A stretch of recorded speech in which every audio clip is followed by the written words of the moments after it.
High বন্ধুরা, তোমরা সবাই কেমন আছো? আশা করি ভালো আছো।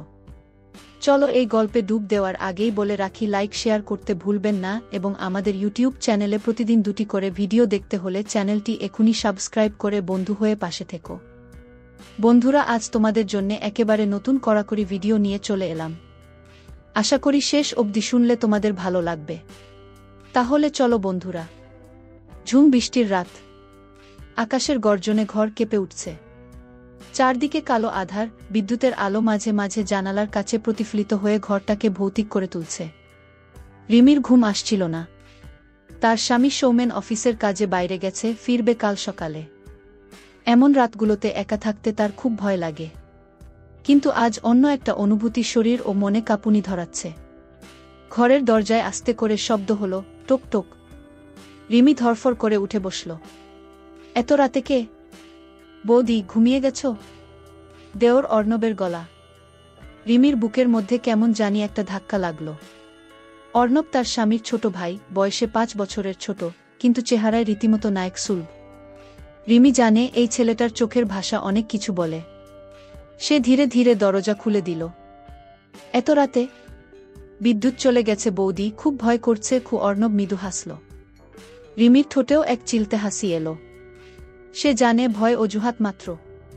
বাইরে তখনও বৃষ্টি পড়ছে, আর ভেতরে শুরু হতে চলেছে এক নিষিদ্ধ আকর্ষণের খেলা। রিমি দরজা খুলতেই হালকা বাতাসের ঝাপটা তার চুল এলোমেলো করে দিল। সামনে দাঁড়িয়ে অর্ণব, ভেজা চুল, ছড়িয়ে থাকা শার্টের বোতাম, আর চোখে সেই রহস্যময় দৃষ্টি। ভয় লাগছে? রিমি হালকা হাসল। একটু, তবে খুব।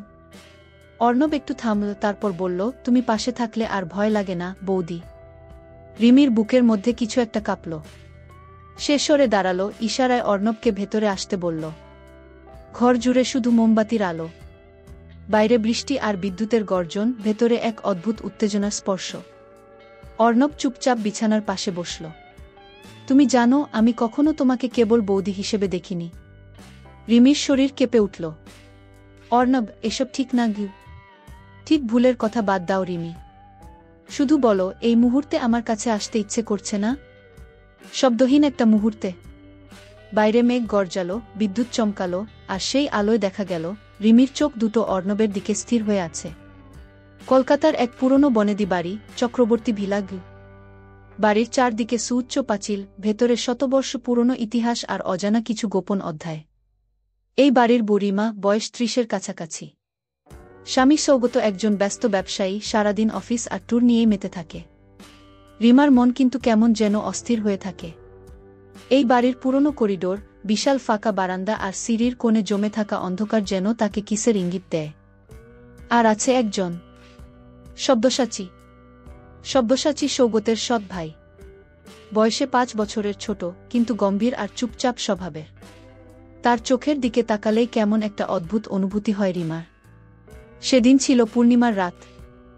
সৌগত কাজে বাইরে গেছে, বাড়িতে শুধু রিমা আর সব্যসাচী। রাত তখন প্রায় 11টা। রিমা যখন ব্যালকনিতে দাঁড়িয়ে চাঁদ দেখছিল, হঠাৎ পেছন থেকে শীতল বাতাসের স্পর্শ অনুভব করল। সে ধীরে ধীরে ঘুরে তাকাল। সব্যসাচী চুপচাপ দাঁড়িয়ে, তার গভীর চোখ যেন কিছু বলতে চায়। তুমি এখানে? রিমা ধীরে ধীরে বলল। তোমার ভয় করছে? আমি ভয় পাই না। মিথ্যে বলো না বুদি। সব্যসাচীর ঠোঁটে হালকা হাসি ফুটল, কিন্তু তার চোখে ছিল এক গভীর রহস্যের ছায়া। রিমার বুকের মধ্যে ধুকপুকানি বাড়তে লাগল। এই রাত, এই নীরবতা, আর এই ছায়া, সব যেন। রিমির চোখ এখনো স্থির হয়ে আছে অর্ণবের দিকে। বাইরে বৃষ্টি থেমে এলেও বাতাসের শো শো শব্দ ভেসে আসছে জানালা দিয়ে। অর্ণব ধীরে ধীরে এগিয়ে এলো, তার চোখে এক অজানা আকর্ষণ। রিমি, বলো না, এই মুহূর্তে আমার কাছে আসতে ইচ্ছে করছে না? রিমির শ্বাস ভারী হয়ে এলো। অর্ণব, আমরা যা ভাবছি সেটা ভুল। ভুল?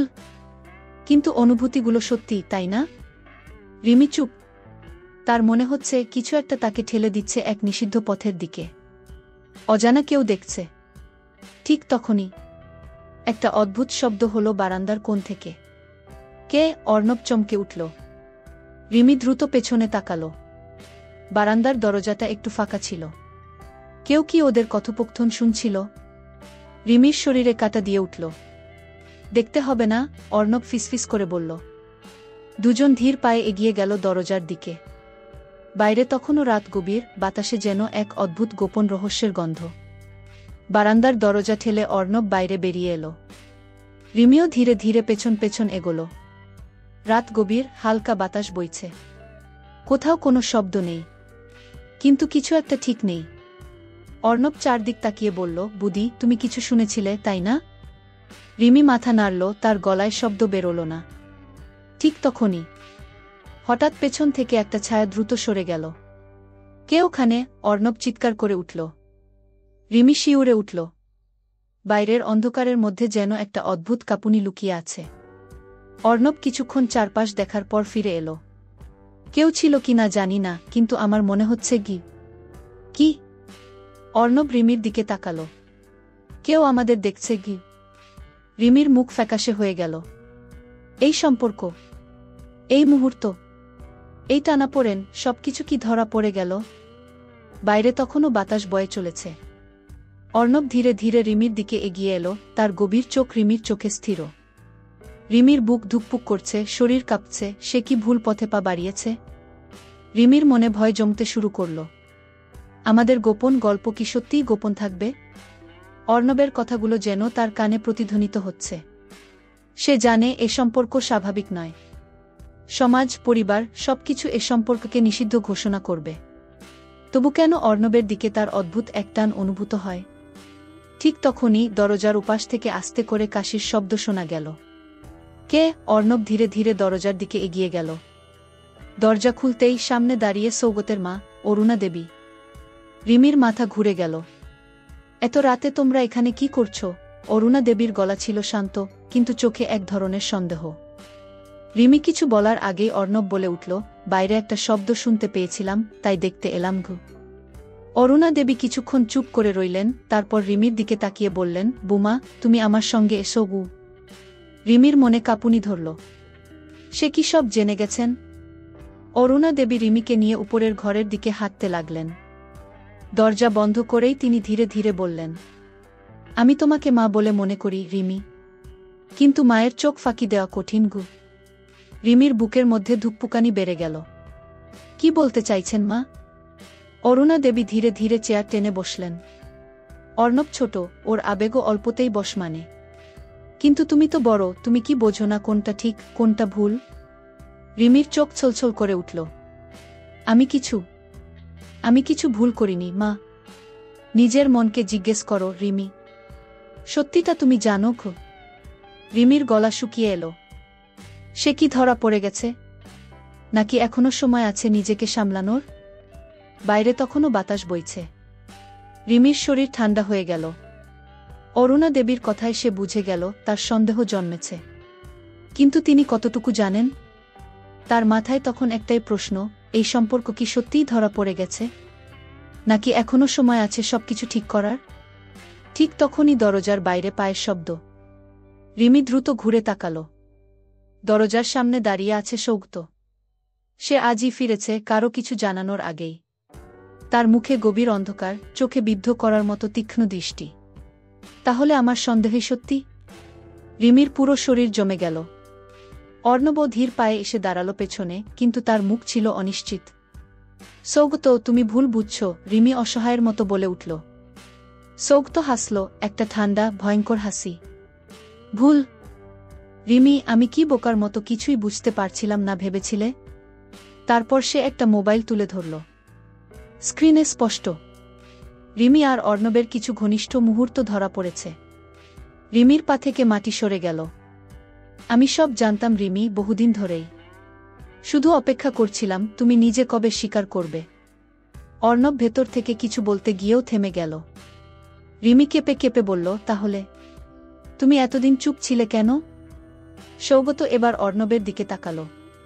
কারণ আমি জানি রিমি শুধু তোমার ভুল নয়, এই সম্পর্কের পেছনে অন্য সত্য আছে।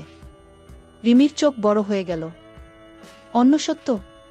সৌগত ধীরে ধীরে বলল, অর্ণব, তুমি কি জানো তুমি আমার সৎ ভাই নও? তুমি আসলে আমার বাবার অবৈধ সন্তান। অর্ণব স্তব্ধ হয়ে গেল।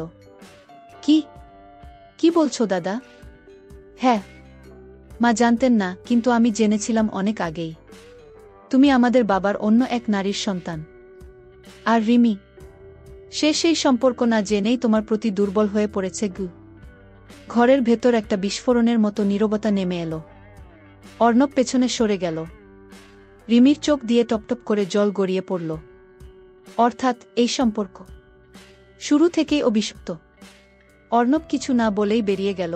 অন্ধকার রাতের ভেতরে হারিয়ে গেল তার ছায়া। রিমি ধীরে ধীরে মাটিতে বসে পড়ল, আর সৌগত তার দিকে তাকিয়ে বলল, ভুল পথে যেও না রিমি।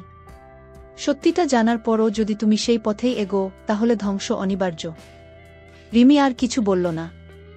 বাইরে তখনও বাতাস বইছে, কিন্তু এবার সেই বাতাসের সাথে মিশে আছে এক গোপন সম্পর্কের ভাঙনের আর্তনাদ।